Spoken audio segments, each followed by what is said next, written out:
નમસ્કાર, ટોટલ કિસાન ખબરમાં તમારું સ્વાગત છે। આજે આપણે ગુજરાત માટેના 10 મોટા અને મહત્વના સમાચારો પર નજર નાખવાના છીએ, જેમાંથી 5 ખાસ આપણા ખેડૂત મિત્રો માટે છે અને બાકીના 5 આપણે સૌને અસર કરે છે। તો ચાલો સમય બગાડ્યા વગર ફટાફટ જોઈ લઈએ કે આજે શું ખાસ છે। પાદરા એપીએમસી ચૂંટણીમાં ખેડૂત પેનલનો દબદબો, માર્કેટયાર્ડમાં કપાસ અને મગફળીના ભાવ કેવા રહ્યા, હવામાનની શું છે નવી આગાહી, ખેડૂતો માટે આવી 0% વ્યાજની લોન યોજના અને એક ચોંકાવનારો છેતરપિંડીનો કિસ્સો। એ સિવાય પેટ્રોલ ડીઝલના ભાવ, સરકારી કર્મચારીઓ માટે નવી હેલ્થ સ્કીમ, રસ્તાઓ માટે કરોડોનું ફંડ, મોંઘવારી ઘટી કે નહીં અને સોલર યોજનામાં ગુજરાતે કેવી રીતે બાજી મારી, બધું જ જાણીશું।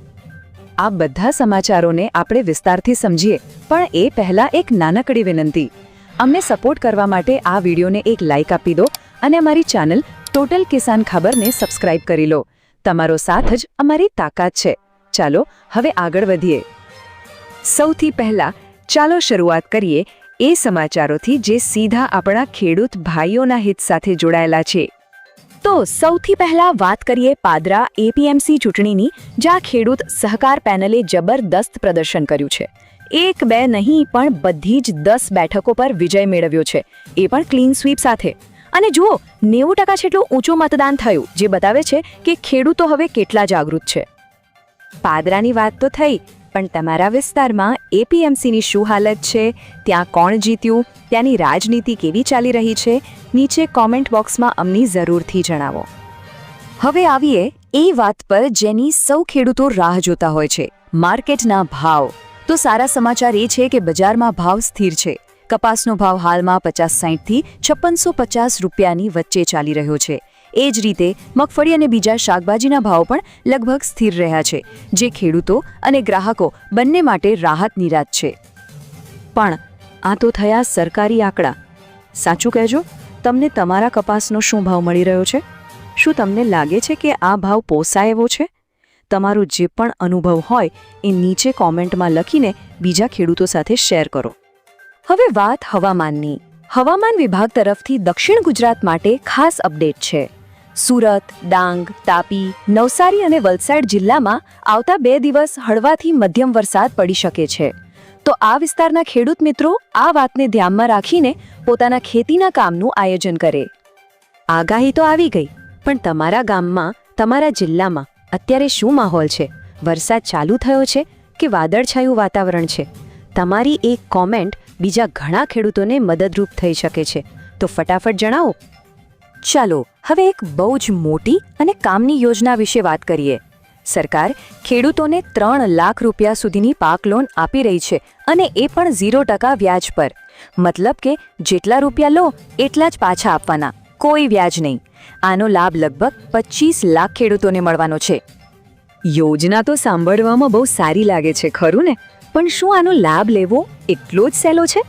જો તમે આ યોજનાનો લાભ લીધો હોય તો તમારો અનુભવ કેવો રહ્યો? કોઈ મુશ્કેલી આવી? તમારી વાત બીજાઓને માર્ગદર્શન આપી શકે છે। હવે એક ખૂબ જ ગંભીર અને ચેતવણી આપતો કિસ્સો। ગાંધીનગરના એક ખેડૂત પરિવાર સાથે અમેરિકામાં નોકરી અપાવવાના નામે 40 લાખ રૂપિયાની છેતરપિંડી થઈ છે। આ કિસ્સો લાલ બત્તી સમાન છે। આવા ખોટા વાયદાઓ અને સપનાઓથી બચીને રહેવું ખૂબ જ જરૂરી છે। અફસોસની વાત છે કે આવા થગ લોકો ફરતા જ રહે છે। જો તમારી જાણમાં આવો કોઈ કિસ્સો આવ્યો હોય અથવા આવી છેતરપિંડીથી બચવા માટે તમારી પાસે કોઈ ટિપ હોય તો કોમેન્ટમાં જરૂર શેર કરો। તમારી એક સલાહ કોઈની જિંદગીભરની કમાણી બચાવી શકે છે। તો આ હતા આપણા ખેડૂત મિત્રો માટેના મહત્વના સમાચાર। હવે ચાલો એવા 5 સમાચારો પર નજર કરીએ જે ગુજરાતના દરેક નાગરિકના જીવનને સ્પર્શે છે। સામાન્ય માણસ માટે સૌથી મોટી રાહતની વાત, પેટ્રોલ અને ડીઝલના ભાવ આજે પણ સ્થિર રહ્યા છે। અમદાવાદમાં પેટ્રોલ 94.57 રૂપિયા અને ડીઝલ 90.65 રૂપિયા પ્રતિ લિટર છે।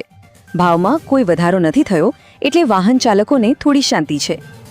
મેં તો અમદાવાદના ભાવ કહ્યા, પણ તમારા શહેરમાં પેટ્રોલ ડીઝલનો શું ભાવ ચાલી રહ્યો છે?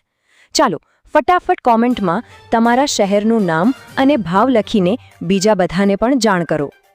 હવે સ્વાસ્થ્યને લગતા એક મોટા સમાચાર। રાજ્યના સરકારી કર્મચારીઓ, અધિકારીઓ અને પેન્શનરો માટે કર્મયોગી સ્વાસ્થ્ય સુરક્ષા યોજના શરૂ થઈ છે. આ યોજના હેઠળ પરિવારને દર વર્ષે 10 લાખ રૂપિયા સુધીની કેશલેસ સારવાર મળશે. આ એક બહુ મોટું પગલું છે, જેનાથી લગભગ 6.4 લાખ લોકોને ફાયદો થશે.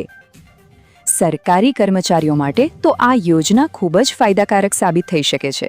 પણ તમને શું લાગે છે, શું આનાથી ખરેખર સરકારી કર્મચારીઓ અને તેમના પરિવારોની સ્વાસ્થ્યની ચિંતા દૂર થશે? તમારો શું અભિપ્રાય છે?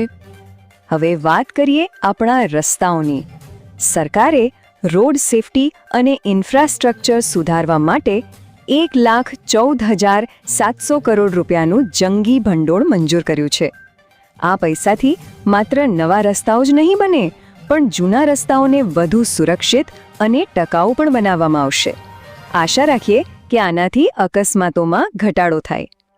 સરકાર તરફથી તો ફંડ આવી ગયું, પણ શું તમારા ઘર પાસેના રોડની હાલત સુધરી? શું ખાડા પૂરાયા છે? તમારા વિસ્તારમાં રોડ રસ્તાની શું સ્થિતિ છે, અમને જણાવો. અર્થતંત્રના મોરચેથી એક સારા સમાચાર આવી રહ્યા છે.